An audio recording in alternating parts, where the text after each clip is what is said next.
Okay, so sekarang kita dah masuk tahun 2026 dan kebanyakannya wanita-wanita dekat luar sana, azam dia yang paling utama adalah untuk turun berat badan.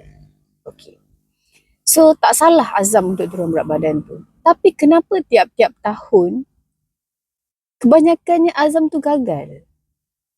Kita tengok balik, kenapa gagal? Kenapa? Saya rasa untuk naik azam untuk naik pangkat dalam kerja lagi senang daripada azam kita nak turun berat badan. Okey, macam ni.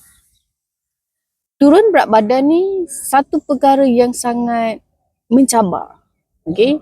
Yang banyak sangat cabaran dia, banyak sangat ujian dia. Macam mana kita diuji hari-hari oleh Allah, kita juga diuji dengan perkara-perkara kat luar sana untuk pastikan kita punya result untuk turun berat badan tu berjaya.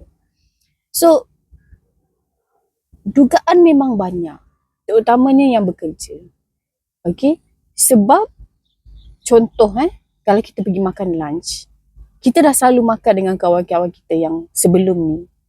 Okay? Tapi tahun ni, kita ada azam. Kita ada azam untuk turun berat badan. Tapi kita masih lagi berkawan dengan kawan kita yang lama. Dan diorang tahu azam kita. Cuma, itu adalah azam kita, bukan azam diorang. So, they don't care about kita punya azam. So, diorang just jadi diri diorang dan diorang just buat apa yang diorang nak buat. Contoh, lunch hour. Diorang makan lah ayam gepuk, ayam geprek lah, benda ayam, nasi ayam semua tu kan. Makan seperti biasa. Seperti tahun 2025. Tapi kita ni ada azam nak turun berat badan pada tahun 2026. Adakah kita nak ikut cara diorang makan? Ataupun kita kena makan dengan cara yang berbeza? Of course kita kena makan dengan cara yang berbeza. Tetapi disebabkan kawan-kawan semua makan ayam gepuk, takkan kita nak makan ayam benda lain, maksudnya salad ke, makan salad dengan telur rebus. So mungkin sehari kita boleh tahan, tapi hari kedua, hari ketiga, hari keempat belum tentu kita boleh tahan. Sebab apa? Itu dinamakan circle of influence. Kita punya circle, pengaruh circle kita.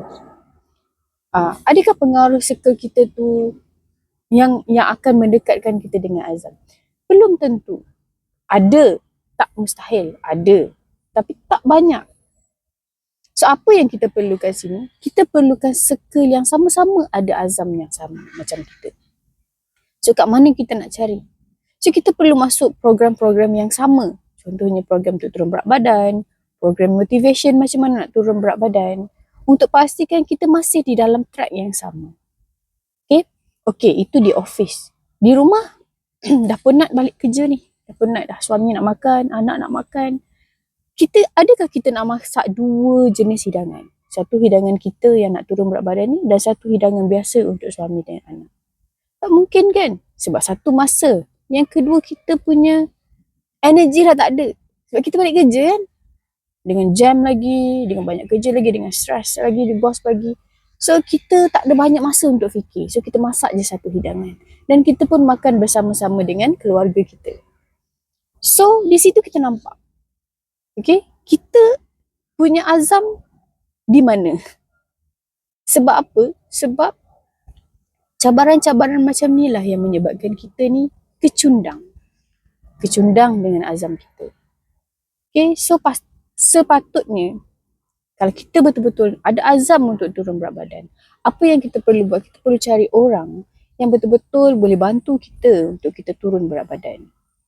Macam-macam dekat luar sana. Macam-macam apps, macam-macam program.